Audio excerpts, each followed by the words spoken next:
राम राम प्यारे साथियों, मैं रमेश चौधरी। स्वागत है आप सभी का आपके अपने YouTube चैनल रीजनिंग गुरुजी पे। तो इससे पहले की क्लास में हमने कैलेंडर टॉपिक से रिलेटेड कुछ एक क्वेश्चन देखे थे। आज है हमारा कैलेंडर टॉपिक का दूसरा पार्ट, जिसमें हमने बेसिक क्वेश्चन देखे थे। लेकिन आज के क्लास में हम देखेंगे कि किसी तिथि के आधार पर यदि हमें वार ज्ञात करना है तो वह कैसे ज्ञात किया जा सकता है, या फिर कोई दो तिथियां दी हुई है तो दोनों तिथियों के आधार पर उन दोनों तिथियों में एक तिथि का वार दिया होगा और दूसरा तिथि का वार हमें ज्ञात करना होता है, वो हम कैसे करेंगे। तो वीडियो में अंत तक जुड़े रहें। उम्मीद करूंगा कि सारी क्लास आप सबको बहुत अच्छे से समझ में आएगी। तो शुरुआत करते हैं आज के क्लास का। देखिए, आज के क्लास का पहला क्वेश्चन है हमारे सामने, निम्न वर्षों में से कौन सा एक लीप वर्ष है। यदि हमें किसी वर्ष किसी सन का लीप का पता करना है तो सन में तो हम भाग देते हैं 4 का। सन में केवल और केवल किसका भाग देते हैं, सन में भाग देते हैं 4 का। यदि सन में 4 का भाग पूरा पूरा जाएगा तो वह लीप वर्ष कहलाएगा, अन्यथा साधारण वर्ष कहलाएगा। यदि कोई शताब्दी वर्ष है तो उस शताब्दी वर्ष में हमें 400 का भाग देना। शताब्दी वर्ष में हमें किसका भाग देना है, शताब्दी वर्ष में हमें 400 का भाग देना है। यदि 400 का भाग पूरा पूरा जाएगा तो वह शताब्दी वर्ष एक लीप वर्ष कहलाएगा, अन्यथा सामान्य शताब्दी वर्ष होगा। तो देखिए, 4 की भाजकता का नियम होता है अंतिम 2 अंकों में 4 का भाग देना। 74 में 4 का भाग पूरा पूरा नहीं जाएगा, इसका मतलब पूरी संख्या में नहीं जाएगा। 22 में 4 का भाग पूरा पूरा नहीं जाएगा, इसका मतलब पूरी संख्या में नहीं जाएगा। 28 में 4 का भाग पूरा पूरा जाता है, इसका मतलब 1328 पूरी संख्या में भी 4 का भाग जाएगा, इसका मतलब 1328 एक लीप वर्ष है।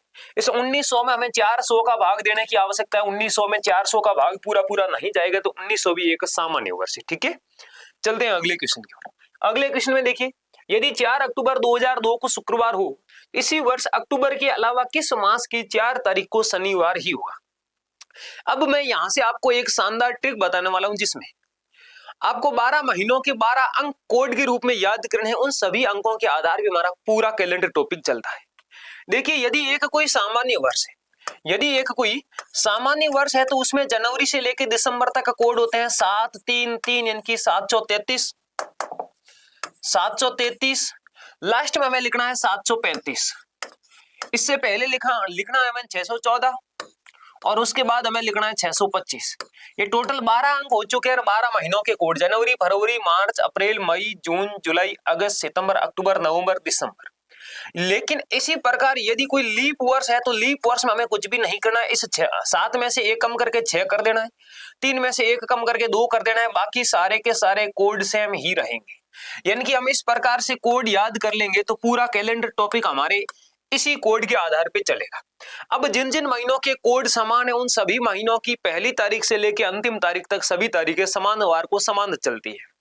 यहां देखिए, जनवरी का कोड 7 है, इसी प्रकार अक्टूबर का कोड भी 7 है। तो जनवरी और अक्टूबर दोनों महीनों की सभी तारीखें आपस में समान चलती है, 1 तारीख से लेकर 31 तारीख तक, प्रत्येक वर्ष में, प्रत्येक सामान्य वर्ष में। इसी प्रकार यदि लीप वर्ष है तो जनवरी के समान कौन सा है सर, फरवरी, मार्च और अप्रैल। तो जनवरी और अप्रैल, उसके बाद मई, जून, जुलाई। जनवरी, अप्रैल और जुलाई इन तीनों की समान तारीख को समान वार ही आएगा प्रत्येक लीप वर्ष में। अब देखिए क्या पूछा जा रहा है, यदि 4 अक्टूबर 2002 एक कैसा वर्ष है सर, 2002 तो एक लीप वर्ष है, यानी कि हमें लीप वर्ष वाले कोड देखने हैं।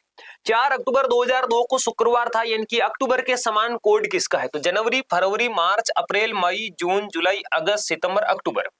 अक्टूबर का कोड, सॉरी, एक सामान्य वर्ष, 2002 एक सामान्य वर्ष, लीप वर्ष नहीं है, एक सामान्य वर्ष है। हमें सामान्य वर्ष में देखना है। ये 7 कोड है अक्टूबर का। अक्टूबर का कोड कौन सा है, 7 है। इसी सामान्य वर्ष में 7 कोड और किसका है सर, जनवरी का की कोड 7 है। इसका मतलब है जनवरी और अक्टूबर, इसका मतलब जनवरी व अक्टूबर इन दोनों महीनों की सभी तारीखों समान वार ही होगा। यानी कि 4 अक्टूबर को यदि शुक्रवार है तो 2002 को 4 जनवरी को भी शुक्रवार ही था, यानी कि यहां से हमारा डी ऑप्शन एकदम से सही होगा। बाकी वाला जो भी पूछे। और एक बात हमें और ध्यान रखनी, जनवरी, फरवरी, मार्च, अप्रैल, मई और जून 2 ऐसे महीने होते हैं प्रत्येक वर्ष में जिसके महीने का पुनः प्रयोग या फिर उसके महीने की समान तिथि को समान वार उस वर्ष में तो नहीं आता है, लेकिन आगे आने वाले वर्ष के जनवरी और फरवरी के रूप में चलता है। मई महीना तो आगे आने वाले वर्ष के जनवरी के रूप में होता है, और मई के बाद में जून महीना है जो आगे आने वाले वर्ष के फरवरी के रूप में होता है। प्रत्येक वर्ष यही चलता है। ठीक है, चलते हैं अगले क्वेश्चन पर। अगले क्वेश्चन में देखिए, 16 जनवरी 2024 को कौन सा वार होगा, यानी कि स्पष्ट है हमारे सामने एक तिथि लिखी हुई, इस तिथि का हमें वार ज्ञात करना होता है। किसी भी तिथि का यदि हमें वार ज्ञात करना है तो उसके लिए एक तो जो हमने अभी महीनों की ट्रिक लिखी थी, यानी कि सभी महीनों के कोड लिखे थे। सामान्य वर्ष में होता है 733, 614, 625 और उसके बाद में 735। इसको याद करने का तरीका 733 प्लस का 2 735, 614 प्लस का 11 625 हो जाएगा। ये तो है सामान्य वर्ष का। एक इसी प्रकार से लीप वर्ष में केवल और केवल इन दो में अंतर आता है, बाकी किसी में अंतर नहीं आता है। यदि हमें किसी तारीख का वार ज्ञात करना है तो हम क्या ज्ञात करेंगे, सबसे पहले एक फॉर्मूला है छोटा सा, सबसे पहले हम लिखेंगे तारीख। यहाँ पे क्या लिखा हुआ है, तारीख लिखा हुआ है, तो हम सबसे पहले तारीख लिखेंगे। उसके बाद में महीना लिखा हुआ है तो उसके बाद हम महीने का कोड लिखेंगे। महीना नहीं लिखेंगे, सीधा सीधा महीने का कोड लिखेंगे। उसके बाद ये क्या है सर, 20वीं शताब्दी। ये क्या है, 20वीं शताब्दी है, तो उसके बाद हम शताब्दी का भी कोड लिखेंगे। शताब्दी का कोड अभी मैं आपको बताने वाला। उसके बाद में ये क्या है, सन है, तो हम उसके बाद हम सन लिख देंगे।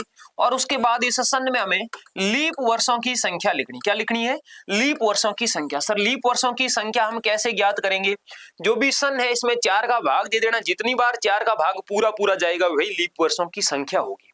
अब देखिए ये तो सभी महीनों के कोड हो चुके हैं। उसके बाद आपको शताब्दी के कोड ध्यान रखना है। यदि कोई लीप शताब्दी है तो उसका कोड हमें लेना है 0। लीप शताब्दी का कोड लेंगे 0। यदि लीप शताब्दी के ठीक बाद वाली शताब्दी यानी कि 1601 लीप शताब्दी है, 1600 के बाद में 1700 है, या फिर 1200 के बाद में 1300, इस प्रकार लीप शताब्दी के ठीक बाद वाली कोई भी शताब्दी है उसके लिए हम कोड लेंगे 5। यदि लीप शताब्दी के बाद में दूसरी शताब्दी है, जैसे 1600 के बाद में 1800 हो गया, या फिर इसी प्रकार से 1300 के बाद में 1200 के बाद में 1400 हो गया, इसी प्रकार तो उस स्थिति में हम कोड लेंगे 3। इसी प्रकार यदि लीप प्लस 3 होगा, यानी कि या तो लीप शताब्दी से ठीक पहले की शताब्दी, जैसे 2000 से ठीक पहले 20वीं शताब्दी से ठीक पहले की शताब्दी 19वीं शताब्दी, या फिर 1300 से ठीक पहले कौन सी हो जाएगी, सॉरी 1200 से ठीक पहले 1100, या फिर 1600 से ठीक पहले 1500। इस प्रकार यदि लीप प्लस 3 होगा तो उसके लिए हम कोड लेंगे 1। सर लीप प्लस 4 होगा तो लीप प्लस 4 होगा तो वापस से ऑटोमेटिकली लीप शताब्दी ही आ जाएगी। अब देखिए यहां से हम सभी आंकड़ों को इन फॉर्मूले के रूप में हमें रखना है। तारीख का तो तारीख ही लिखेंगे 16। उसके बाद महीने का कोड, महीना कौन सा है, जनवरी। वर्ष कौन सा है सर, एक लीप वर्ष है, तो लीप वर्ष में जनवरी का कोड क्या होता है, 6 होता है। उसके बाद देखिए क्या लिखेंगे हम, शताब्दी का कोड। शताब्दी 20वीं शताब्दी एक लीप शताब्दी है तो लीप शताब्दी का कोड 0 होता है। उसके बाद में देखिए सन ये 24 है। उसके बाद में देखिए लीप वर्षों की संख्या, यानी कि 24 में 4 का भाग पूरा पूरा कितनी बार जाता है सर, 6 बार जाता है। अब हमें इन सभी में 7 का भाग देने की आवश्यकता है। या तो आप सभी को प्लस करके भाग दे दो, या फिर सभी को प्लस करके यदि हम भाग नहीं देंगे तो सीधा भी भाग दे सकते हैं। 24 में 7 का भाग देंगे, शेषफल कितना बचेगा सर, शेषफल 3 बचेगा। इसी प्रकार 16 में 7 का भाग देंगे, शेषफल क्या बचेगा, 2 बचेगा। अब हम इन सब का योग कर सकते हैं, या फिर इनको भी फिर कट कर सकते हैं, यानी कि 6 + 2 8। इन दोनों को काटेंगे तो शेषफल के रूप में 1 बचेगा, 6 + 3 9। इन दोनों को काटेंगे, शेषफल के रूप में 2 बचेगा, 2 और 1 3, दोनों मिला के शेषफल के रूप में 3 बचेगा। या फिर हम इनका योग भी कर सकते हैं, 6 और 2 8, 8 3 11, 11 और 6 कितना हो जाएगा, 17। 17 में यदि हम 7 का भाग देंगे तो शेषफल क्या प्राप्त होगा, यहां से हमें शेषफल प्राप्त हो जाएगा 3। शेषफल क्या प्राप्त होगा, 3। अब देखिए शेषफल, आपको जितना भी शेषफल बचता है उसके अकॉर्डिंग वार बताना है। सबसे पहले हमें एक कोड किसका लेना है, अगर एक शेषफल बचेगा तो हम बताएंगे रविवार, 2 शेषफल बचेगा तो सोमवार। यानी कि यहाँ पे मैं लिख रहा हूं शेषफल के रूप में, यानी कि जो जो शेषफल दिन बचते हैं उसके अकॉर्डिंग वार कैसे ज्ञात करेंगे। यदि शेष 1 बचता है तो हमें रविवार बताना है। यदि शेषफल के रूप में 2 बचता है तो हमें सोमवार बताना है। यदि शेषफल के रूप में 3 बचता है तो हमें मंगलवार बताना है। यदि शेषफल के रूप में 4 बचता है तो हमें बुधवार बताना है। यदि शेषफल के रूप में 5 बचता है तो हमें गुरुवार बताना है। यदि शेषफल के रूप में 6 बचता है तो हमें शुक्रवार बताना है। यदि शेषफल के रूप में 7 या फिर 0, यानी कि 7 में 7 का भाग देने पे शेषफल कुछ बचेगा ही नहीं, उस कंडीशन में हमें शनिवार बताना है। यहाँ देखिए 3 शेषफल बच रहा है तो 3 पर वार कौन सा है, मंगलवार। इसका मतलब इस तिथि को वार कौन सा होगा, इस तिथि को वार है जो मंगलवार होगा। ठीक है, ये पूरी कंडीशन, किसी भी तिथि का हम वार ज्ञात कर सकते हैं, चाहे कहीं से भी तिथि हमसे पूछ ले। चलते हैं अगले क्वेश्चन पर। तो इसका मंगलवार एकदम से सही आंसर बनेगा। अगला क्वेश्चन देखिए क्या है, अगले क्वेश्चन में 24 नवंबर 1949 को कौन सा वार था। देखिए 24 नवंबर 1949 को हमारा संविधान बनके तैयार हुआ था। इस दिन वार था शनिवार, क्योंकि जो सबसे लास्ट में लिखा है या फिर जो मूल उद्देशिका है संविधान की, उसमें स्पष्ट लिखा हुआ है कि उस तिथि को कौन सा वार था, तो उसमें स्पष्ट लिखा हुआ 24 नवंबर 1949 को शनिवार था। यहां से हमारा आंसर भी शनिवार आना चाहिए। सबसे पहले हम तारीख लिखेंगे, क्योंकि हमारा फॉर्मूला क्या कहता है, पहले तारीख लिखी हुई तो तारीख, उसके बाद नवंबर महीना है तो महीने का कोड। अब देखिए जनवरी या फिर फरवरी 2 महीने होते हैं, तो ही हमें पता करना है सर एक लीप वर्ष है या फिर सामान्य वर्ष है, अन्यथा सभी महीनों के कोड समान चलते हैं। तो सर नवंबर का कोड कितना होगा, ठीक सेकंड लास्ट है नवंबर, तो लास्ट हम लिखते हैं 735 यानी कि 3, नवंबर का कोड क्या हो जाएगा 3 हो जाएगा। इसी प्रकार आगे देखिए हम लिखेंगे शताब्दी कौन सी है 19वीं, तो 19वीं शताब्दी लीप प्लस 3 है, इसका मतलब कोड के रूप में 1 लेंगे। इसी प्रकार देखिए सन कौन सा है सर, सन 49 है, और इसी प्रकार 49 में लीप वर्षों की संख्या कितनी हो जाएगी 12 हो जाएगी, क्योंकि 12 गुणे का 4 होता है 48। इन सभी में हमें 7 का भाग देने की आवश्यकता है। अब देखिए 49 कट जाएगा, सीधा सीधा यहाँ पे शेषफल के रूप में 0 बचेगा, यहाँ पे शेषफल के रूप में 5 बचेगा, यहाँ पे भी शेषफल के रूप में 5 बचेगा। अब देखिए शेषफल के रूप में कितना बचा, ऊपर 5 और 3 8 और 1 9 और 5 कितना हो जाएगा सर 14। 14 में यदि हम 7 का भाग देंगे तो शेषफल के रूप में क्या बचेगा सर, शेषफल के रूप में यहाँ से 0 बचेगा, शेषफल के रूप में क्या बचेगा 0। जस्ट पहले ही मैंने आपको बताया था यदि शेषफल के रूप में 0 बचे तो हमें वार क्या बताना है, तो हमें वार शनिवार बताना है, मतलब इस दिन शनिवार था, हमारा डी ऑप्शन एकदम से सही बनेगा। तो यह सबसे बेस्ट तरीका है, सबसे आसान तरीका है किसी भी तिथि का वार ज्ञात करने का। अगला क्वेश्चन देखिए क्या है, 18 जनवरी 2024 को रविवार होगा तो 15 मार्च 2005 को कौन सा वार था। जब भी इस प्रकार के वार दिए होते हैं तो हमें सबसे पहले जो भी पहले तिथि है और उसके साथ में वार लिखा हुआ है, हमें इसकी वास्तविकता पता करनी होती है, वास्तव में इस तिथि को ये वार था या फिर नहीं था। तो इसके लिए हम क्या करेंगे सर, फॉर्मूले बेस्ड करेंगे। हम सबसे पहले तारीख लिखी हुई है तो तारीख, उसके बाद महीना लिखा हो तो महीने के कोड। अब देखिए जनवरी लिखा हुआ है तो सर वर्ष कौन सा है सर, लीप वर्ष है तो हम कोड 6 लेंगे, अन्यथा 7 लेते। उसके बाद में शताब्दी, लीप शताब्दी है तो उसका कोड 0 ही होगा, और उसके बाद में सन हो जाएगा 24, उसके बाद में लीप वर्षों की संख्या 6 हो जाएगी। इन सभी में हमें 7 का भाग देने की आवश्यकता। अब देखिए 18 में 7 का भाग देंगे शेषफल के रूप में 4 बचेगा, 24 में 7 का भाग देंगे शेषफल के रूप में 3 बचेगा, 4 और 6 कितना हो जाएगा 10, 10 और 3 13, 13 और 6 कितना हो जाएगा 19। यदि हम इसे 19 में 7 का भाग देंगे तो यहाँ से शेषफल क्या बचेगा, तो यहाँ से शेषफल बच जाएगा 5, शेषफल बचेगा 5। इस 5 का मतलब क्या है, 1 रविवार, 2 सोमवार, 3 मंगलवार, 4 बुधवार, 5 गुरुवार। इस 5 का मतलब क्या है, 5 का मतलब गुरुवार, यानी कि वास्तव में वार गुरुवार था, लेकिन कृष्ण वाला क्या बता रहा है, कृष्ण वाला बता रहा है रविवार।